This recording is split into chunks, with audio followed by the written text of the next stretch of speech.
ഇങ്ങനെ നിങ്ങൾ കരയാറുണ്ടോ എൻ്റെ പുരുഷന്മാരെ? സ്ത്രീകളാണെങ്കിൽ കരയാറുണ്ട്. എന്നാൽ പുരുഷൻ അവൻ്റെ വിഷമങ്ങളും അവൻ്റെ സമ്മർദ്ദങ്ങളൊക്കെ ഇങ്ങനെ ഒതുക്കി വെക്കുന്ന ഒരു ശീലമാണ്. സമൂഹത്തിന് ഒരു കാഴ്ചപ്പാടുണ്ട്, പുരുഷന്മാരങ്ങനെ കരയാനൊന്നും പാടില്ല. പുരുഷന്മാരിങ്ങനെ ഗൗരവത്തിൽ ഇങ്ങനെ മസിലും പിടിച്ച് തൻ്റെ വിഷമങ്ങളൊക്കെ ഉള്ളിൽ ഒതുക്കുന്നവനാണ് ധീരൻ എന്നൊരു ചിന്താഗതി സമൂഹത്തിലുണ്ട്. തെറ്റായൊരു ചിന്താഗതി മാത്രമാണ്. പുരുഷനും ഒരു വികാരജീവി മാത്രമാണ്, റോബോട്ടല്ല.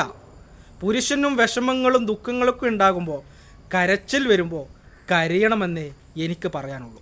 കാരണം അങ്ങനെ കരയുമ്പോൾ നമ്മുടെ മനസ്സിലുള്ള സമ്മർദ്ദങ്ങളും ഈ വിഷമങ്ങളൊക്കെ നീങ്ങിപ്പോകും.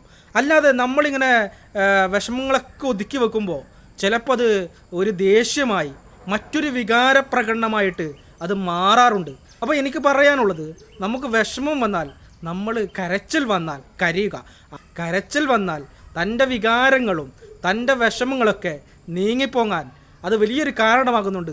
നമുക്ക് സന്തോഷം വരുമ്പോൾ നമ്മൾ എങ്ങനെയാണോ ചിരിക്കാറുള്ളത്, അതുപോലെ തന്നെ ദുഃഖം വരുമ്പോൾ നമ്മൾ കരയാൻ നമ്മൾ മനസ്സ് കാണിക്കണം. അതൊരു മോശമല്ല എന്ന ഒരു ചിന്താഗതി വച്ചു പുലർത്തണം.